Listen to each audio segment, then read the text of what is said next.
তারপর ওরা গাড়ির দরজা খুলে আমাকে টেনে নামিয়ে নেয় আর টানতে টানতে একটা মাঠের ভেতর নিয়ে যায়।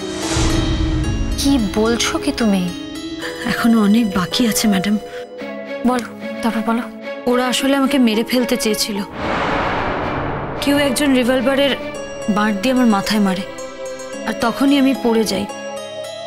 আমার মনে হয়েছিল ম্যাডাম যে আমাকে যে করে হোক বেঁচে থাকতে হবে, আর তাই জন্য আমি একটা উপায় বের করেছিলাম। আমি নিঃশ্বাস বন্ধ করে মরার মতন পড়েছিলাম। ওই অবস্থায় আমাকে পড়ে থাকতে দেখে ওরাও ওখান থেকে চলে যায়। ওরা আসলে খুব টেনশনে ছিল, ওরা ভেবেছিল আমি বোধহয় মারা গেছি। ভয়ঙ্কর কাণ্ড। কি করে তারপরে মানে তুমি ওখান থেকে সেভড হলে কি করে? আমি ভেবেছিলাম আমি বোধহয় সত্যি আর বেঁচে নেই, বেঁচে বাড়ি ফেরা আমার আর হবে না। আসলে বেঁচে থাকলেও আমার মধ্যে আর কোনো বোধ কাজ করছিল না তখন। আমার সারা শরীরটা অসাড় হয়ে গেছিল। বাড়িতে ফোন করে যে একটা খবর দেব সেই অবস্থাও ছিল না আমার। তারপর হঠাৎ আমি দূরে একটা ফোনের আওয়াজ শুনি, আমারই ফোন। দেখি ফোনটা বেশ দূরে পড়ে আছে। কোনো রকমে হামাগুড়ি দিয়ে গিয়ে ফোনটা ধরি। প্রথমে বুঝতে পারিনি কার নাম্বার, অচেনা। তারপর ফোনটা ধরে বুঝলাম ওই নাম্বারটা থেকে ফোন করেছে কে? অনুরাগ। তাই নাকি? হ্যাঁ, ও একটা ভয়ঙ্কর স্বপ্ন দেখে হঠাৎ জেগে ওঠে। ও স্বপ্ন দেখেছিল আমাকে কেউ মেরে ফেলছে।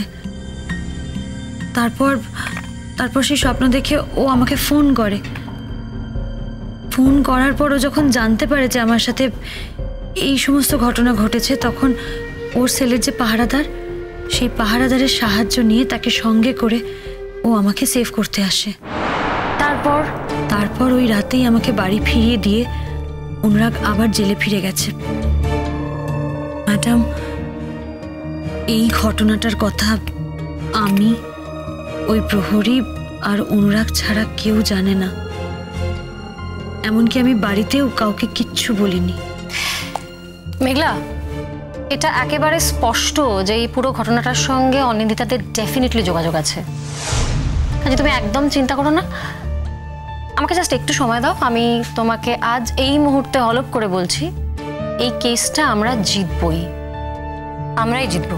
ম্যাডাম, আমার মনে হচ্ছে এই ঘটনার সাথে টুয়াদের কোনো রকম যোগাযোগ থাকলেও থাকতে পারে। আরেকটা কথা আমি বলতে বাধ্য হচ্ছি, কারণ এবার আমার দেওয়ালে পিঠ থেকে গেছে।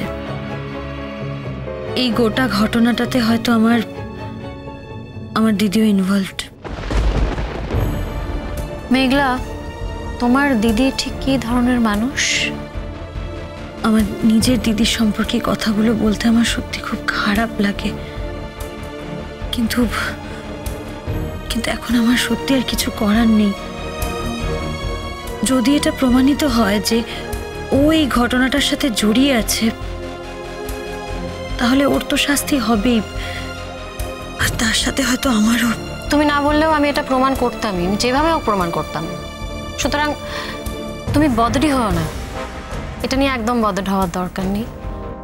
আসলে একটা কথা শুনেছ নিশ্চয়ই তুমি, আমরা সবাই শুনেছি ছোটবেলা থেকে, কিন্তু আমরা কতটা প্রয়োগ করি সেটা জীবনে আমি জানি না।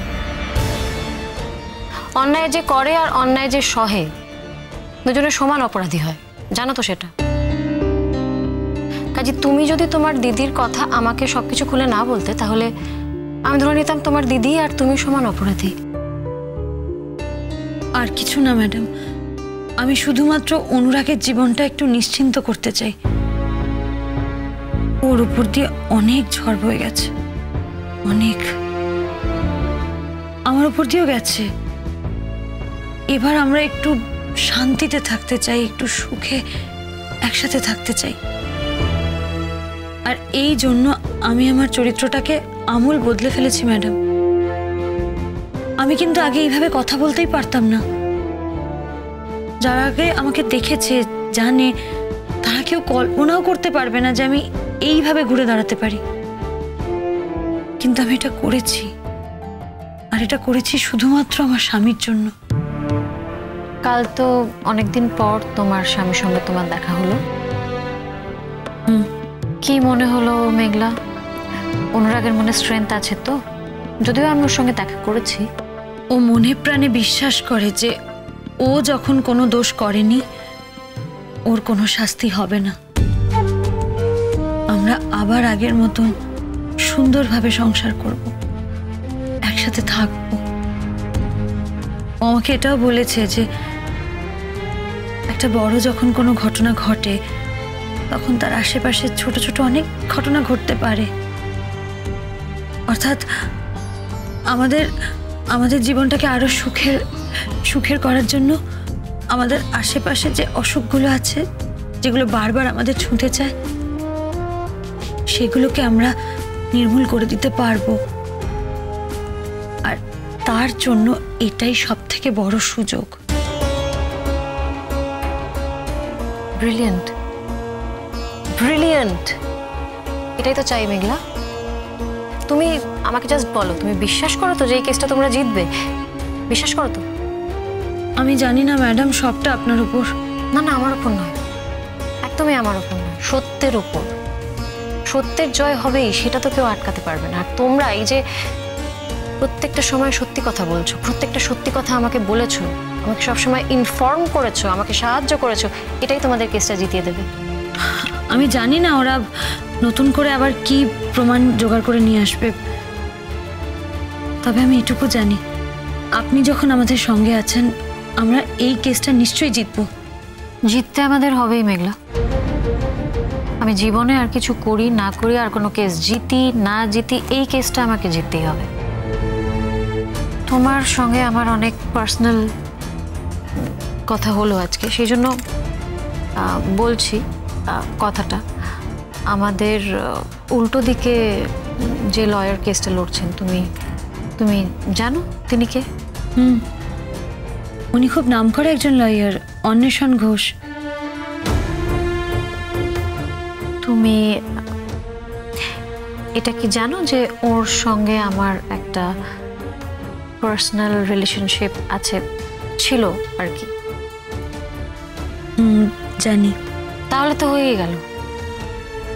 না না, আমি এই কথা বলছি না যে আমি যেন তেন প্রকারে কেস জিততে চাই, একেবারেই না। আমার কথাটা হচ্ছে যে যেটা সত্যি সেটা একদিন না একদিন প্রকাশ পাবেই, এটা আমার বিশ্বাস। আর যেটা সত্যি সেটা প্রকাশ পেতে হবে। আমার কাছে এখনো এটাই প্রায়োরিটি। আপনি এখনো আপনার স্বামীকে খুব ভালোবাসেন?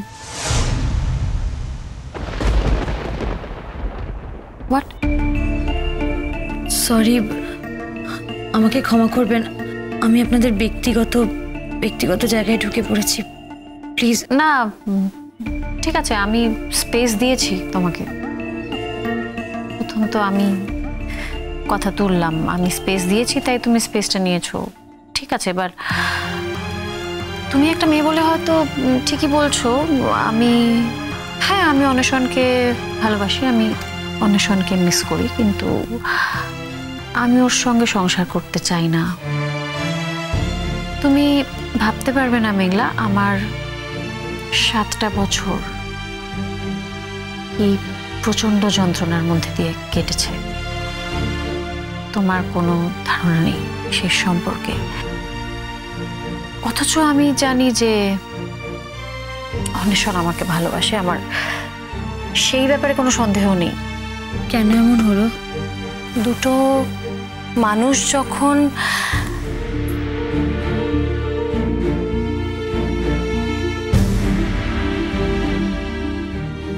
দেখো মেঘলা, দুজন মানুষ যখন একই প্রফেশনে থাকে আর হাজব্যান্ড ওয়াইফ হয় স্পেশালি, আর যদি দুজনেই ইকুয়ালি অ্যাম্বিশাস হয় তখন সমস্যাটা শুরু হয়, বুঝেছো তো? দুজনেই যদি 1 নম্বর হতে চায় তখন তো সেটাই হয় যেটা আমার আর অন্বেষণের হয়েছিল। আমাদের মধ্যে মারাত্মক ইগো প্রবলেম চলছিল। আর আমার প্রবলেমটা হচ্ছে যে আমি না ঠিক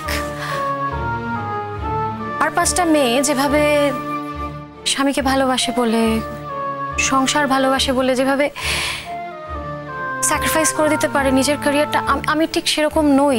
আমি অতটা স্যাক্রিফাইসিং নেচারের নই, সেটাই ছিল প্রবলেম। আমি নিজের যোগ্যতা দিয়ে নিজের পড়াশোনা করে যে জায়গাটা অর্জন করেছি সেটা আমি কেন ছেড়ে দেবো? আমি সেটা ছাড়তে চাইনি। আমি চেয়েছিলাম যে অন্বেষণ নিজের লড়াই করে নিজের জায়গাটা অর্জন করুক, সেটাও করেও ছিল। কিন্তু সমস্যাটা হচ্ছে যে আমিও তো থেমেছিলাম না, আর ও থামছিল না। দুজনেরই টার্গেট ছিল 1 নম্বর, কিন্তু 1 নম্বর তো একজনই হতে পারে, তাই না? দুজন তো 1 নম্বর হতে পারে না। ঠিক সেই কারণেই আমাদের দুজনের জীবনটা সমান্তরাল রেখা, কখনোই একসাথে হওয়া সম্ভব না। আপনার কষ্ট হয় না?